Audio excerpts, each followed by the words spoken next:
Doc, thank you very much for your time. Yeah, thank you And good for morning to having me. you. Good morning, Doc. I hope you're well.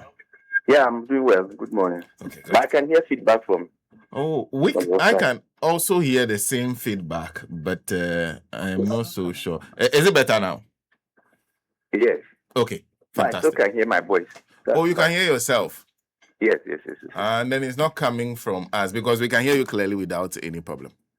Okay, that's fine. We can proceed. Okay. Let's first start with walk us through because I think recently there was a quarterly review of tariffs. First, explain the difference between what you're announcing now and what you announced recently. Okay. So thank you very much, and good morning to your listeners, your cherished listeners, and yourself, and to the Ghanaian consumer and all the utility service providers in the country. First of all, this is a major tariff review. That's what you see on the statement. That's what we call the MITO, multi-year tariff order, that is undertaken every 3 to 5 years to reassess the regulated assets base of the utilities, to consider their capital investment, their operational investment, and then use it as a base to set the MITO for them, so that for the 3 years. And then within the 3 years, we'll be looking at the quarterly tariff reviews, where by we consider some very important parameters like the exchange rate, the thermal hydro mix, and some other factors to ensure inflation, to ensure that we keep pace with the utilities so that they can get their required investment to maintain and keep the power stable for the consumer and all Ghanaians. Okay. Because okay, so first walk us through the process because we sat through some and the demands that were being made. First, explain to us what the MITO, like a multi-year tariff review order, what is it supposed to achieve if you're doing quarterly reviews already? Yeah, that's what I explained. We do the multi-year tariff review order every 3 years or every 5 years. So this particular one is for 5 years, from 2026 to 2030. So we reassess and evaluate the asset base of the utilities, and because the assets, they appreciate or depreciate over time, so you have to look at the total asset base and reevaluate them. Ask them to submit what we call investment requirements. You see, the utilities will require some investment to keep the lights on, like extension of poles, buying of transformers, extension of transmission lines, building new plants, and also investing in what we call critical investment to keep pace with their investment requirement and to maintain power for all consumers. So the multi-year tariff order considers all this investment requirement and evaluate the utilities investment requirement, and then use it as a base to then do the quarterly tariff adjustments. So the quarterly tariff adjustment comes after the multi-year tariff order, which is supposed to take into consideration quarterly variations in critical macroeconomic variables, which I mentioned: inflation, exchange rate. Then we include the hydrothermal mix, and then what we call WACO, the weighted average cost of gas. These four variables, which are affected by macroeconomic conditions, are then used anytime they vary, either upward or downward. We then use the quarterly tariff adjustment to correct. But this particular one, which is the MITO, considers a 3-year or a 5-year reassessment of the utility assets, and then using it as a basis to do the quarterly. So every 3 years or 5 years, we would ask the utilities to submit to the commission their investment requirements, that short-term, medium-term, and long-term. And in fact, we classify some of them as critical investments that they will require to urgently fix the system. So they submit these things to us or this investment to us.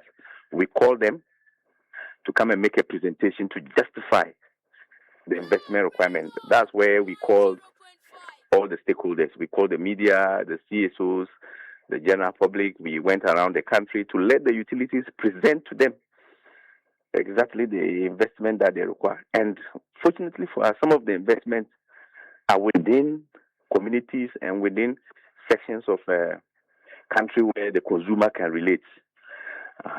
So, for example, the Eastern Corridor transmission network, if you can die, Kati up through even to Salaga and most of the areas there have very low current because of limited transmission work in low voltage within the power network, which requires investment to upgrade.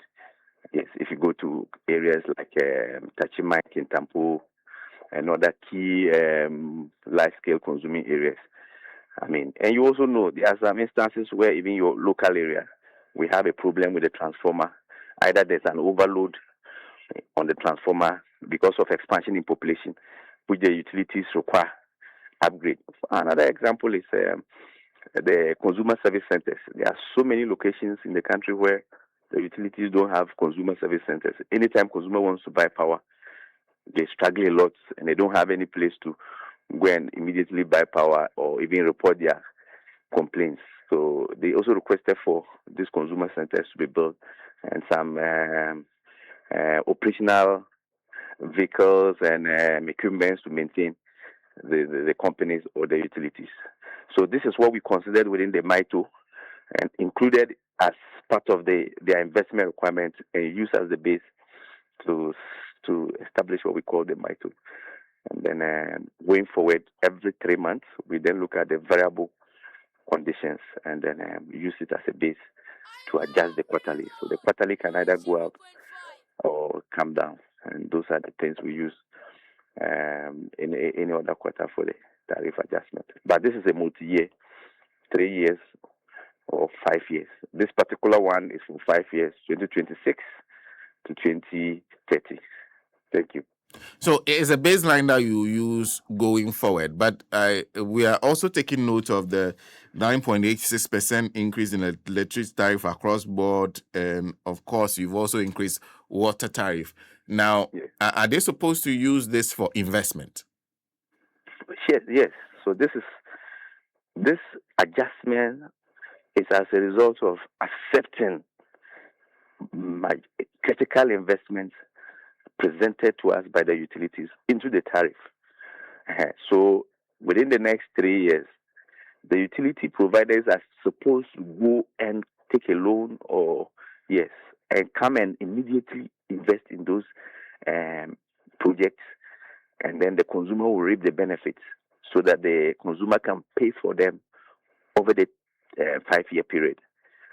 So that's the case. And this is very important. If you don't keep investing in the power sector, transformers, you need to keep replacing them. The poles, you need to keep making them available. I mean, you need to make the wires available at all times. Very critical extensions, you need to do it. For example, the mini grid, there are so many communities that still do not have access to power. Islands, communities that we are trying our best to take power to them as well. So this is the time within these 3-4 years, the utilities are supposed to get the funding and provide all the services for the consumer, and then the consumer can gradually pay for it within the next 5 years. I think that's also very reasonable for us because it's an investment. So what you're giving them is currently the base that they can work with. Because I said when I sat through the justifications that were made, ECG complaints about the threat Galamsey has been posing to the activities, how you go to some of their major lines have been dug under and may even collapse, among others. So they're asking for, I think they were above 100%. You're saying that they potentially might get 100%, but it to be gradual over a certain period of time. Not at all. In fact, if you remember when we did the public hearing and the stakeholder consultation, for instance, ECG presented a request of 225%. That is what we are at now. whatever we've added, that's what we call the end user tariff, has arrived at 9.9%. I mean, whatever Ghana Water, if you remember, Ghana Water requested for, because they are an integrated company, so they have production, transmission, distribution. We added all together. Ghana Water requested for 280% adjustments. I mean, what we concluded through the consultation and listening to the consumer and also listening to major stakeholders is the 15% that we think is most appropriate for the consumer. For instance, they kept Ghana Water, for instance, requested for the inclusion of the Damangu Water project. Thankfully, to His Excellency John Dramani Mahama and the Finance Minister, they opted that they would absorb it into the budget so that they can construct it for the people of Ghana, and very soon you are going to see construction of that project starting in Damango. That could have been, that's part of the investments that Ghana Water submitted to us, but through conversation with the President, His Excellency John Dramani Mahama, and then Honorable Atufosin and Co., we are able to feed that off into the budget as a national project so that the consumer will be relieved of that burden. In addition, some other projects that ECG requested for, very huge project requests that we think some of them are not attainable, like the buying of extra vehicles and also so many other things that we think are going to be a burden on the consumer within the short possible time. We seeded them off and reduced some of them, critically evaluated most of them, with consultation with very seasoned external consultants and parties in the power sector. We arrive at this reasonable rates that is also within the affordable range for the consumer, and then the sustainability of the power sector. So those are the issues that we are looking at. Yes, please. Look, you're saying that the ECG, they said they wanted 225%. You are saying after your assessment, you decided that they should get 9.86%. So we even try to correct that perception. ECG is within what we call the distribution service charge. They requested for a 225% adjustment in their distribution service charge, which was about 17 or 19 cents, or 19 pesos. Okay. So now the new tariff, if you check, we've adjusted it to 30 cents. So that's the range of adjustment for them, because they were requesting for the whole value chain. So that's generation, transmission, and distribution. And for instance, Gridco requested for a very high, about 100, also 97% adjustment in their transmission service charge, which was about 5 cents. We just adjusted it a little to about 6 cents. The bulk generation charge requested by the VRA and the ECG generation, we look at all of them. In fact, that's where we had the most significant adjustment. But the remaining the generation, transmission, and distribution are all within very reasonable and moderate considerations to ensure that the consumer is not overburdened with some of the challenges the utilities are also currently making available for all of us to help solve, as well as ensuring that the power is stable and made available for the consumer at all times, because that's one of the most critical underlying parameters for us. Because what can we do to keep the lights on at the same time, not overburdening the consumer with excessive or excess tariff that are not affordable to the consumer? So those are the issues, considering the living conditions of all of us. I'm sure you and I are also payers of electricity tariff. We don't want it to be a burden, taking a lot of our income, and also making it too difficult for small scale and large scale industries or even commercial entities to pay a very high tariff. And then let me ask you also about this reforms in this review. And one Yes, of the things you talk about is mini grid tariffs, yes, where you said the Commission has taken into consideration the cost of providing electricity to island communities through the use of yes, mini grids. To this end, yes, the cost of providing electricity to such communities at the same uniform rate as provided yes, to other consumers served through traditional forms of electricity has been added to the revenue requirement of the Volta River Authority yeah, for a seamless implementation. Explain that to us. yes. Thank you. The mandate, or all of us have the right to citizenship of Ghana, right? We are all within the jurisdiction of Ghana. I mean, it doesn't matter where you are located. Some are located in the cities. Some are also located in the hinterlands. Some are even on some isolated islands. I mean, that's not so easy to be accessible through the national grid. But that's their inhabitation. That's where they live. They don't want to migrate to the cities because of social amenities. So currently, our access rate is about 89.5%. I'm sure by now, looking at the past investments that were done by the current energy minister, Honorable John Abdullah Jinapo, across the north and some major areas, we might have increased the access rates a little bit to about 90%.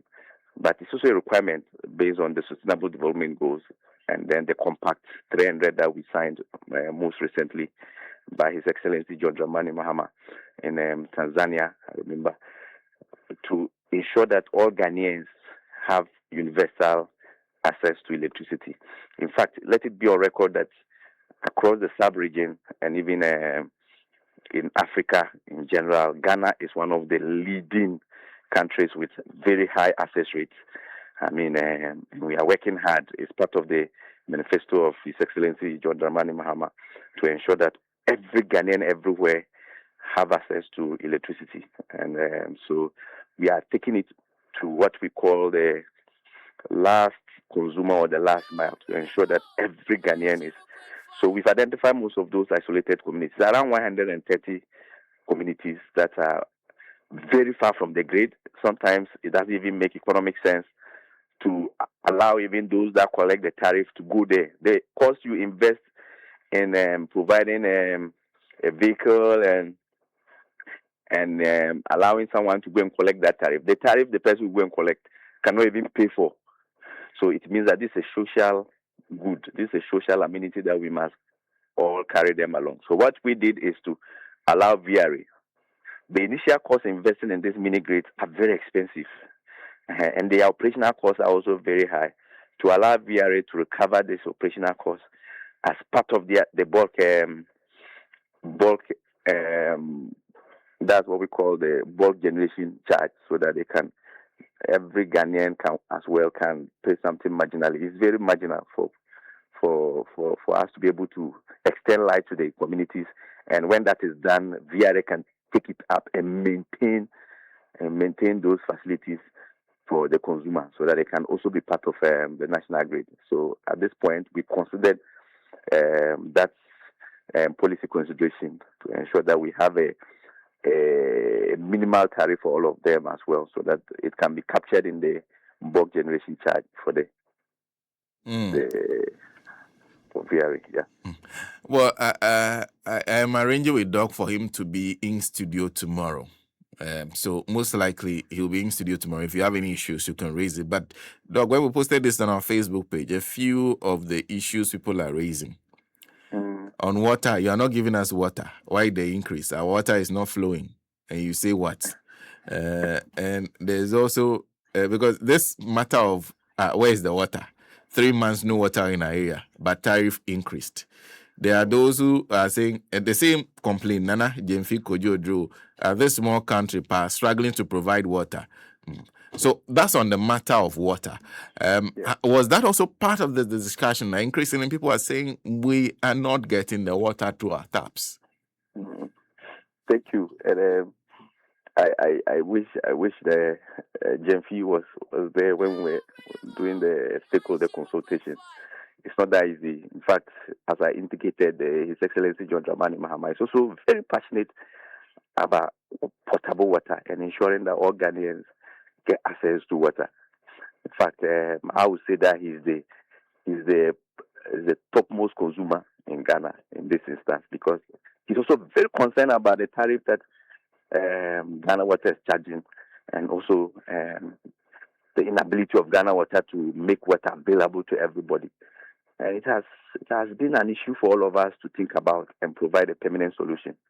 I mean, he has even instructed that we ensure going forward, whatever revenues that goes to Ghana Water, we put it under what we call the cash waterfall mechanism, just like ECG, to ensure that they prudently use the revenues and do water extensions and keep water quality high, and also ensure that water is made available to the Ghanaian consumer. So we are working hard. I mean, this is the beginning. The MITO has been established.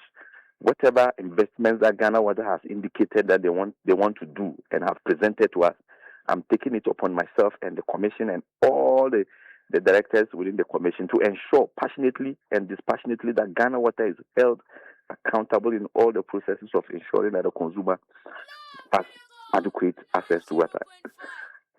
In some instances, if you go to Upper East, Upper West, I mean, to the extent that there's high capacity of water availability, but because of extension challenges and some other few issues, the water has been underutilized. So we are beginning from those areas to ensure that in Upper East we have 100% utilization of the water production systems, and in Upper West we have 100% utilization.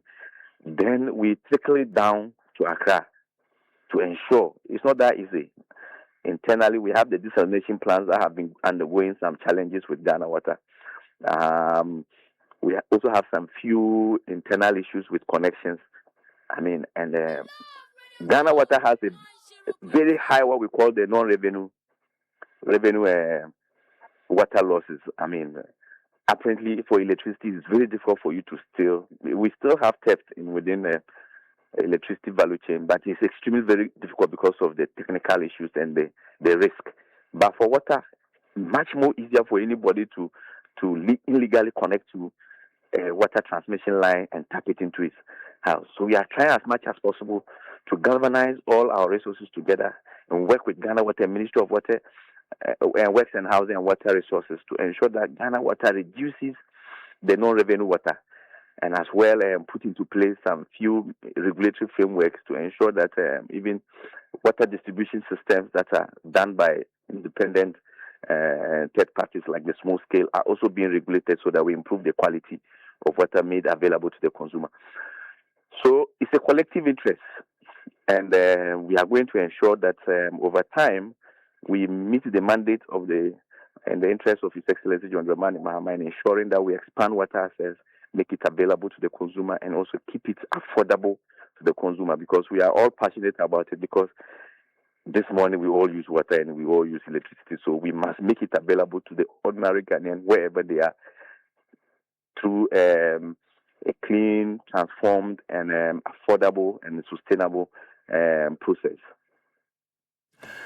Well, Doc, I'm looking forward to that conversation tomorrow. People are still sending me. In fact, I haven't gone through all the comments. I haven't come to the ECG. When you join us tomorrow, raise some of these issues with you, so respond to them and what you intend to do as a whole commission during your tenure. Because I guess it's a new isn't the most members of the commission are new, right? We can say we are new. From somewhere March till now. I'm sure if it's a pregnancy by now, we have given birth. So newness is no longer a defense. Newness is no longer a defense. Well, so Doc, we'll see you tomorrow morning. Okay, thank you, sir. Thank you very much for having me. A big thank you to Doc for joining us. Dr. Shafic Suleman is Executive Secretary, Public Utilities Regulatory Commission. He will join us tomorrow morning in the studio. There are many of you raising many issues. We'll raise all those issues with him. He'll explain to us exactly what... we'll go back to explaining what the multi-year or the